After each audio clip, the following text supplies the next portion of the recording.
தமிழுக்கு முதல் வணக்கம். ஆன்றோர்கள், சான்றோர்கள், மாணவர்கள், பயனர்கள் அனைவருக்கும் உயராய்வு வேல் அலைவரிசையின் அன்பு வணக்கம்.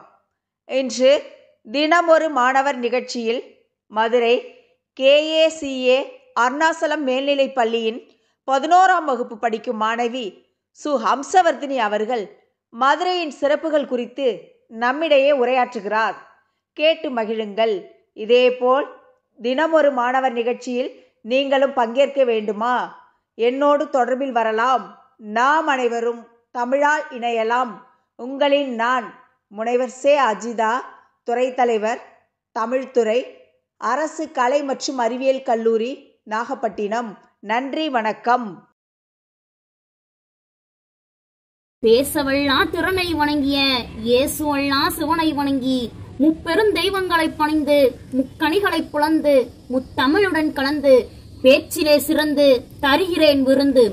அன்னையாம் தந்தையும் அரவணைத்து காக்கின்ற அறிவுச் சுடர்கள் ஏற்றும் ஆசான்களை வணங்கி காட்டையும் காக்கும் தேசத்தை வளமாக மாற்ற வரிசையில் நிற்கும் காளையர்களே, கண்ணியர்களே, உங்கள் அனைவருக்கும் என் முதற்கண் வணக்கம். ஆகட்டும் என்று சொல்லி ஏற்றிக்கொண்ட தலைப்பை ஏற்றி பேச வந்துள்ளேன். தாருங்கள் உங்கள் கவனங்களை. குலசேகர் உடனடியாக தனது பரிவாட்டங்களை அனுப்பி காட்டை திருத்தி சுயம்புலிங்கத்தை மையமாக்கி கட்கோவில் ஒன்றை எழுப்பினார். அப்போது சிவபெருமான் தோன்றி தனது சடாமுடி கற்றையிலிருந்து அமிழ்தத்துளி சிந்தியருள அதன் காரணத்தால் அப்பகுதி மதுரை என்று பெயர் பெற்றது. மதுரம் என்றால் தமிழில் இனிமை என்று பெயர். கண் சிமிட்டாமல் தூங்காமல் நீரையே சுற்றி வரும் மீனை போல மீனாட்சியும் தூங்காமல் ஊர் சுற்றி மக்களை காப்பாற்றுகிறாள். அதனால்தான் மதுரை தூங்கா நகரமாகியது என தலப்புராணத்தில் சொல்லப்படுகிறது. மதுரை வைகை ஆற்றங்கரையில் அமைந்துள்ளது. பாண்டிய மன்னர்களின் தலைமையிடமாக விளங்குகிறது. சங்க காலத்தில் தமிழ் சங்கங்கள் அமைந்து தமிழை வளர்த்த பெருமையுடையது.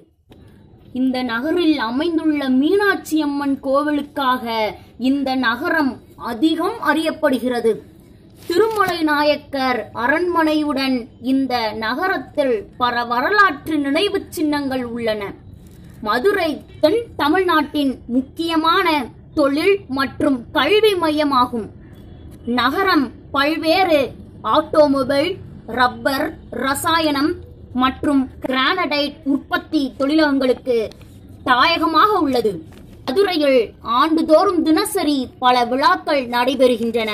அதில் குறிப்பிடத்தக்க விழா செங்கோல் ஒப்படைக்கும் விழா, சித்திரை மாதம் நடைபெறும் விழா, 8ஆம் திருநாள் அன்று மீனாட்சி அம்மனுக்கு பட்டாபிஷேகம் செய்யப்படுகிறது. அன்று மீனாட்சி அம்மை கையில் செங்கோலை கொடுக்கும் திருவிழா நடைபெறுகிறது.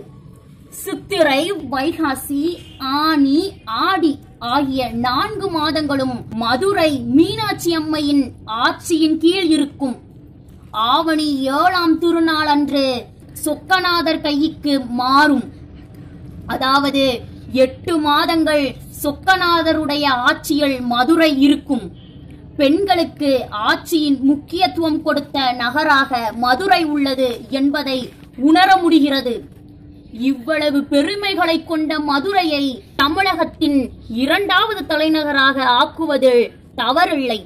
பல புராணங்களும் பல தமிழ் இலக்கியங்களும் மதுரையின் பெருமையை பெருமளவில் புகழ்ந்துள்ளதை நோக்கும் போதுதான் மாடக்கூடலான மதுரையை தமிழகத்தின் 2ஆம் தலைநகராக தகுதியானதாகும் என்று கூறி எனக்கு வாய்ப்பளித்தமைக்கும் என் வாய்மொழி கேட்டமைக்கும் நன்றி கூறி விடைபெறுகிறேன். நன்றி, வணக்கம்.